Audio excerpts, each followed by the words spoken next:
महामंत्री, आज के अभियोग प्रस्तुत किए गए। महाराज, कल रात्रि से ही 2 औरतें न्याय के लिए याचना कर रही हैं।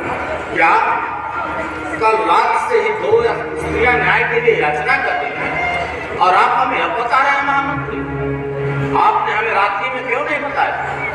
क्षमा करो महाराज, आप उस समय शयन कक्ष में जाते थे। महामंत्री, प्रजा का राजा से मिलने का कोई निश्चित समय नहीं होता। वो जब चाहे जहां चाहे अपने राजा से मिल सकती, क्योंकि राजा होने का अर्थ होता है सन्यासी हो जाना। फिर उसका अपना कुछ नहीं रह जाता, सब कुछ उसके देश, उसकी प्रजा का हो जाता। आवश्यकता पड़ने पर राजा को अपने स्त्री, पुत्र, मित्र, यहाँ तक कि अपने प्राण भी त्यागने पड़े तो त्यागना पड़ता। फिलहाल ये बताइए, वो दोनों स्त्रियां क्या कह रही हैं? महाराज, वो दोनों औरतें एक ही बच्चे को अपनी अपनी कोख से जन्म प्रमाणित कर रही थी। क्या दोनों स्त्रियां एक ही बच्चे को अपनी अपनी कोख से जन्म प्रमाणित कर रही हैं? हाँ महाराज, किंतु वो बालक दोनों का तो नहीं हो सकता, इसलिए वो आप से न्याय चाहते हैं। न्याय होगा महामंत्री, न्याय होगा।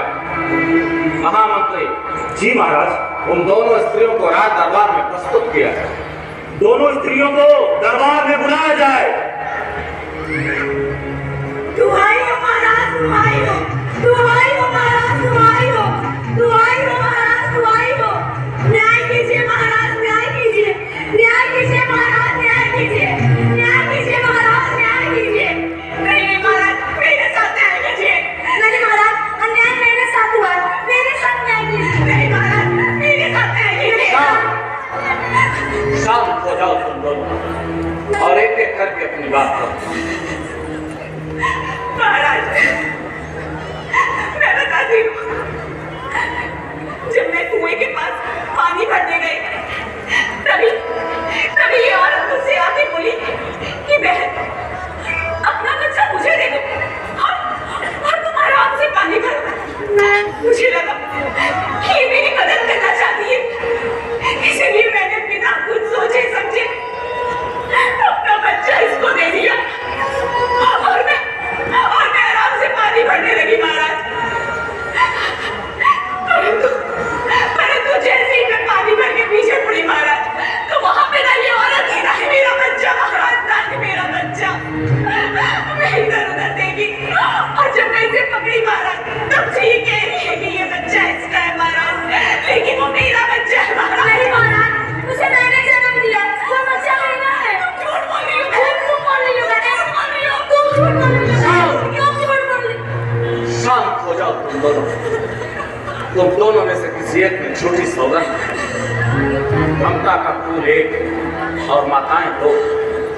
हमारी समझ में नहीं आता कि ये ममता का फूल किसकी झोली में डाला। कभी कभी न्याय करते समय ऐसे असमंजस की स्थिति आ जाती है कि न्याय करना बड़ा कठिन हो जाता है। परंतु ऐसे समय पर ईश्वर और गुरुदेव दोनों का आशीष ही मार्गदर्शन करता है। गुरुदेव हमें आशीष दे ताकि सभी लोग की चिकनी गांठ को सुलझा सकें।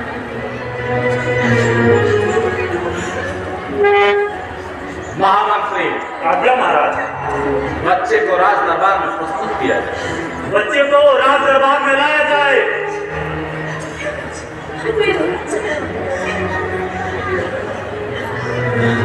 महामंत्री जी महाराज।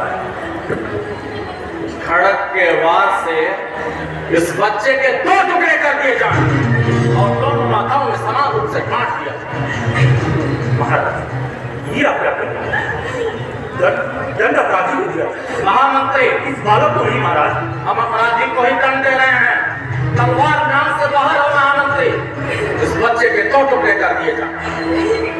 महाराज, इस निरपराध बालक के रक्त से होली खेलना न्याय नहीं है महाराज। महामंत्री तो क्या न्याय और अन्याय की परिभाषा हमें आपसे सीखनी होगी? हम कहते हैं तलवार ज्ञान से बाहर हो, इस बच्चे के 2 टुकड़े कर दिए जाएं। और दोनों माताओं में समान रूप से बांट दिया जाए। बार क्षमा महाराज, बार क्षमा। आपका महामंत्री और शुभचिंतक होने के नाते मेरा यह कर्तव्य है कि मैं आपको धर्म कार्य के प्रति सचेत करूं। आप मुझे जिस कार्य की आज्ञा दे रहे हैं वो सरासर अधर्म। महामंत्री, इस अयोध्या का महामंत्री होने के नाते राजा की आज्ञा का पालन करना आपका सबसे बड़ा धर्म। हम कहते हैं तलवार कान से बाहर आओ, इस बच्चे के 2 टुकड़े कर दिए जाए। महामंत्री, आपने सुना नहीं कि हमने क्या कहा? जो तलवार कान से बाहर आओ। जो आज्ञा महाराज, जो आज्ञा।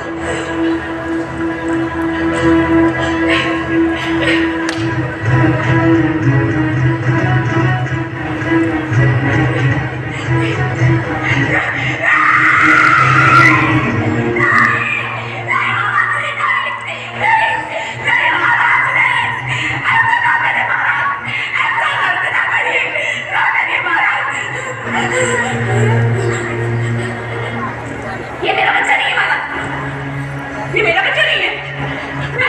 मैं झूठ कह रही थी महाराज, ये मेरा बच्चा नहीं है। आप मुझे तक दीजिए महाराज, ये मेरा बच्चा नहीं है। ये तो तुम्हारा बच्चा है ना, ये तो मेरा महाराज। परंतु इस बच्चे के टुकड़े ना करिए महाराज, इस बच्चे के टुकड़े ना करिए। न्याय हो गया महामंत्री, न्याय हो गया। निश्चित ये बच्चा इसी माँ का हो सकता है जो अपने बच्चे को कटता देखने से पहले ही जो अपने बच्चे को कटता देखने से पहले ही चीखने लगे, चिल्लाने लगे। और तुमने राजसभा की आंखों में धूल झोंका है। एक माँ की ममता भरी कोख पे कटार मारी है, औरत जात के नाम पे तमाचा मारा। हमें समझ में नहीं आया कि हम तुम्हें कौन सा दंड दें। महारानी तारा। जी महाराज। आप इस अयोध्या की महारानी और एक पुत्र की माता भी। न्याय और ममता दोनों पर आपका समान अधिकार है, इसलिए हम चाहते हैं कि स्त्री के दंड की व्यवस्था आप करें। जो आज्ञा महाराज। महाराज, दोष इस औरत का नहीं, इसके मन में पलने वाली भावना का है। और एक अपराधी को दंड देने से अच्छा है कि अपराध को ही समाप्त किया जाए। महामंत्री। जी महारानी। इसके लिए एक धर्म पुत्र की व्यवस्था की जाए ताकि इसके मन में पलने वाले मातृत्व भावना की ज्योति सदा ही प्रज्वलित रहे। जो आज्ञा महाराज जी, मुझे दंड दीजिए, मुझे दंड दीजिए। मुझसे बहुत बड़ा अपराध हुआ। मैंने माँ से उसके पुत्र को अलग करने की कोशिश की। मुझे दंड दीजिए, मुझे माफ मत कीजिए, मुझे दंड दीजिए महारानी, मुझे दंड दीजिए, मुझे दंड दीजिए। शांत हो जाओ। सुनो, तुम्हारा यही दंड है। अपने धर्म पुत्र के साथ एक सुखमय जीवन का निर्वाह करो। जाओ। महारानी की जय हो, महाराज की जय हो, महारानी की जय हो, महाराज की जय हो, महारानी की जय हो। महाराज, कहीं मेरे न्याय से आपकी परंपरा कलंकित तो नहीं? विभूषित हुई है तारा, विभूषित हुई। तारा ने तो तारे कर दिए, हरिश्चंद्र के न्याय। महाराज हरिश्चंद्र, महारानी तारा, आपका न्याय धन्य है। आपके यश और कीर्ति तीनों लोगों को प्रकाशित कर रही है। राजा के लिए